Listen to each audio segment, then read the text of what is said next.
नमस्ते, अस्सलाम वालेकुम, आदाब अर्ज़ है। मेरा नाम मुक़्तदर ख़ान है और मैं अमेरिका के एक यूनिवर्सिटी ऑफ डेलावेयर में प्रोफ़ेसर हूँ। मैं यहाँ पर इंटरनेशनल रिलेशंस पढ़ाता हूँ। मैं आज आप सब से इंडिया की जो जो महा रणनीति है, ग्रैंड स्ट्रैटेजी है, उसके सिलसिले में बात करना चाहता हूँ। मैं आज आपसे अर्थशास्त्र के बारे में बात करूँगा, इस किताब की अहमियत और इसके चंद अहम इम्पॉर्टेंट टीचिंग्स के बारे में आपसे ज़िक्र करूँगा।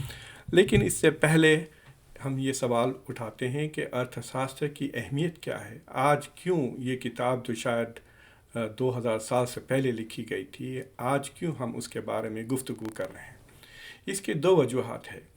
एक ये कि किताब बहुत अच्छी है, इसमें बहुत अहम चीज़ें हैं जो आप अपनी ज़िंदगी के लिए, अच्छी ज़िंदगी गुजारने के लिए, एक अच्छी सोसाइटी बनाने के लिए, एक अच्छा मुल्क बनाने के लिए और एक अच्छी तरह से गवर्नेंस पैदा करने के लिए इसमें कई चीज़ें ऐसी हैं जो आपको फ़ायदेमंद हो सकती हैं। So you can learn from these चीज़ें, बहुत ही बेनिफिशियल है। तो किताब की ख़ुद एक अहमियत है। हो सकता कि ये एक शख्स ने नहीं लिखी हो सकता कि कई लोगों ने कई सेंचुरीज़ पे इस किताब को डेवलप किया हो और काफ़ी इंटरेस्टिंग कंट्रीब्यूशंस है कई लोगों के, ये साफ नज़र आ जाता है। लेकिन ये किताब तकरीबन 2200 साल पुरानी है और इसमें कई ऐसी चीज़ें हैं जो आज भी रेलेवेंट है।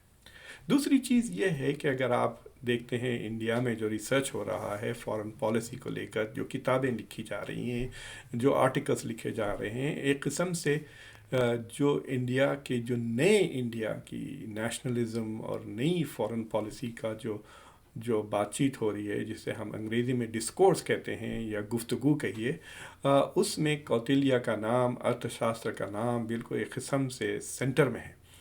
तो अगर इसमें फ़ॉरेन पॉलिसी पर डायरेक्टली असर हो या ना हो, लेकिन फ़ॉरेन पॉलिसीज़ की जो सोच है और फ़ॉरेन पॉलिसी की जो गुफ्तगू हो रही है इंडिया में, उसमें कौटिल्य का बहुत अहम रोल ज़रूर है।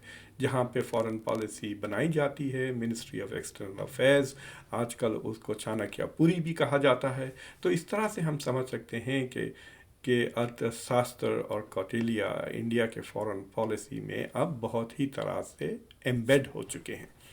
तो इस किताब को आप कह सकते हैं कि ये हिंदू जो वैल्यूज़ हैं और जो वेदास में हैं, जो उसमें ज्ञान है, जो उसमें विजडम है, उसको वो एक्सट्रैक्ट करता है और और और ऐसी सूरत में पेश कर सकता है कि जो एक लीडर या एक राजा अपनी गवर्नेंस में उसका इस्तेमाल कर सकता है। तो मिसाल के तौर पे आप देखेंगे कि ये किताब शुरू ही होती है इस बात से कि इंसानियत के 4 गोल्स हैं, 4 मकासद हैं। उसे कौटिल्य कहते हैं। एक तो मोक्ष, यानी आप भगवान के दर्शन करें या आप खुदा के साथ एक राब्ता इस्टेब्लिश करें। ज़िंदगी का मकसद ही ये हो कि आप अपने बनाने वाले के जितना क़रीब आ सकें, आ जाएं। और दूसरी चीज़ ये है कि धर्म, ये कहते हैं कि ये 4 मुख्य लक्ष्य है इंसान के। धर्म का मतलब उसके वैल्यूज़ से होता है, उसके नियमों से होता है, संस्कार होते हैं, कर्तव्य की बात करते हैं, हाँ, ये सब धर्म से आता है। तीसरी चीज़ वो कामा की बात करते हैं, वो आप सब कामा सूत्र से वाकिफ़ होंगे। ये इंसान को खुश करने के लिए, इंसान को मज़ा और ज़ौक़ पहुंचाने की जो चीज़ें होती हैं वो कामा सूत्र के थ्रू, और वो भी एक इंसान का लक्ष्य है। और चौथा लक्ष्य इंसान का अर्थ है, यानी माल हासिल करना, दौलत हासिल करना। तो इस चौथे जो लक्ष्य है अर्थ, उसके अंडर उस कौटिल्य ने स्टेट क्राफ्ट को, यानी गवर्नेंस की जो साइंस है, उसको उसने अर्थ के अंदर डाला। तो एक तरह से यूँ कह सकते हैं कि कौटिल्य बहुत अच्छी तरह से समझते थे कि एक मुल्क की तरक्की, एक मुल्क की हिफाजत, उसकी नेशनल सिक्योरिटी, उसकी फॉरेन पॉलिसी, उसकी इकॉनमी पर निर्भर है। ये बहुत अहम लेसन है जो 2000 साल पहले ही कौटिल्य ने सिखा दिया था। تو ہم تو سمجھتے ہیں ایٹ لیسٹ جہاں پہ انڈیا کی گفتگو ہے کہ یہ بہت ہی یونیک کتاب ہے، لیکن میں آپ لوگوں کو بتانا چاہتا ہوں کہ ہر یوں کہیے سمپردائے میں، ہر سوسائٹی میں، ہر سویلائزیشن میں ایسے لوگ آئے ہیں جنہوں نے ایسی کتابیں لکھی ہوئی ہیں۔ مثال کے طور پر اسلامک سوسائٹیز میں ابن خلدون نے مقدمہ نام کی کتاب لکھی، جو اسٹیٹ کرافٹ میں نہ صرف انسان کو تاریخ کا فلسفہ سکھاتی ہے بلکہ ملکیت کے بارے میں بھی بتاتی ہے۔ ایسے ہی اور ایک کتاب ہے الاحکام السلطانیہ، ایک ماوردی نام کے اسکالر نے لکھی ہے، اس سے تھیوری آف خلافت بھی اسی سے آتی ہے۔ ویسٹرن سوسائٹی میں دا پرنس نکولو ماکیاویلی کی لکھی ہوئی کتاب کافی مشہور ہے، اور چینی سوسائٹی میں تو سنزو دا آرٹ آف وار، یہ بہت ہی مشہور کتاب ہے۔ آج کل تو یہاں پر امریکہ کے وار کالج میں بھی، اور چائنا میں بھی، اسرائیل میں بھی، اور دوسرے ملکوں میں بھی کہتے ہیں کہ سنزو کی پالیسیز آج بھی ان پر انفلوئنس کرتی ہیں۔ تو انڈیا میں اب یہ جو ارتھ شاستر کو لے کر ڈسکشن ہو رہا ہے، مجھے لگتا کہ جو اس کے ڈائریکٹ پرنسپلس ہیں وہ اتنا زیادہ انفلوئنس نہیں کر رہے ہیں انڈیا کی آج کی فارن پالیسی پر، لیکن اس کے جو چند نیم ہیں اور چند ویلیوز ہیں، مولیہ ہے، اس کی اہمیت انڈیا میں ایک قسم سے انڈیا کی ایک اسٹریٹجک کلچر کو پیدا کرنے میں اور نرش کرنے میں اور بڑھانے کے لیے کافی آگے بڑھ رہے ہیں۔ جب میں دیکھتا ہوں کہ انڈیا میں کتنا ریسرچ ہو رہا ہے اس کتاب پر، لوگ ڈیزرٹیشنز لکھ رہے ہیں، اپنی پی ایچ ڈیز حاصل کر رہے ہیں، کئی اسکالرز نے کئی کتابیں بھی لکھی ہیں، تو یوں صاف کہہ سکتے ہیں کہ کوٹلیہ دوبارہ سے انڈیا کی سوچ اور انڈیا کی اسٹریٹجیز پر ایک قسم سے اپنی انفلوئنس کا چھایا ڈال چکا ہے۔ تو ہے کیا ان کی اسٹریٹجیز؟ اسے سمجھنے کے لیے ہم کو سمجھنا چاہیے کہ ان کا جو درشٹی کون تھا، ان کی جو آؤٹ لک تھی، وہ سمجھتے تھے، مطلب یہ جو سرکولر امیج آپ کو نظر آ رہا ہے، یہ بہت اچھی طرح سے کیپچر کر لے گا کہ ان کی کیا سوچ تھی۔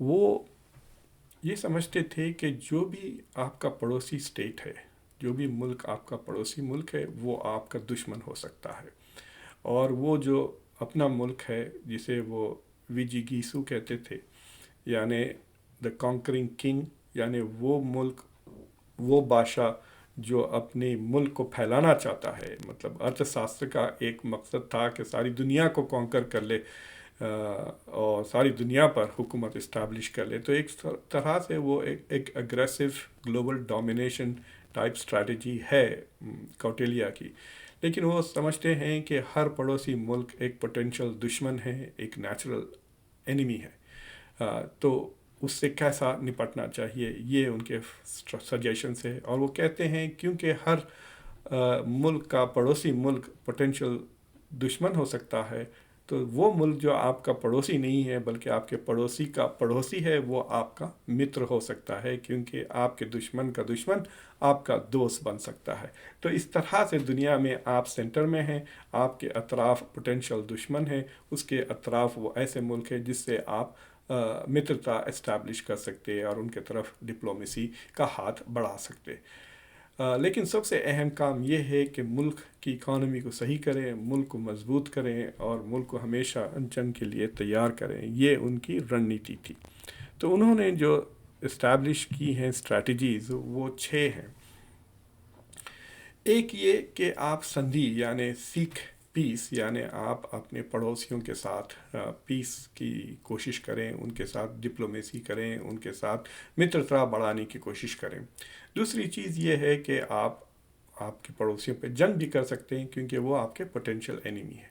تو یہاں پر میں سمجھتا ہوں کہ بیلنس آف پاور کی اہمیت بڑھ جاتی ہے۔ انہوں نے ڈائریکٹلی اس کانسیپٹ کا استعمال نہیں کیا، لیکن صاف نظر آتا ہے کہ اگر آپ کا پڑوسی آپ سے مضبوط ہو تو آپ اس کے ساتھ पीस इस्टेब्लिश करने की कोशिश करें, और अगर आपका दुश्मन आपका पड़ोसी आपसे कमज़ोर हो तो आप उस पर ज़रूर जंग करें और उसको कॉन्कर करने की कोशिश करें।